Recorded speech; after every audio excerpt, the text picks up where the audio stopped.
Well, that's a Hall of Fame welcome from your family. Yeah, yeah. You know what?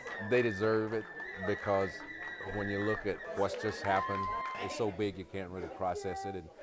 And on the flight back from Miami, I'm thinking, this is just as much theirs as it is mine because I think about all the time that I took from them, the sacrifices they've made, and I think they're probably happier than I am if that can be possible.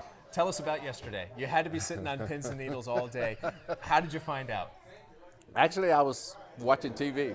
I was watching the whole thing develop, not necessarily all the things that were going on behind the scenes with the senior committee, but from the time they started giving off the from 40 down, I was right there looking at the TV. Jim Kelly never won a Super Bowl. Dan Marino never won a Super Bowl. They said it wasn't the end of the world, but when John Elway won his Super Bowl, he said it was such a huge relief. In your eyes, in a similar vein, was this a relief to you that you got this call? To be honest with you, I can't recall doing anything extraordinary. It just happened.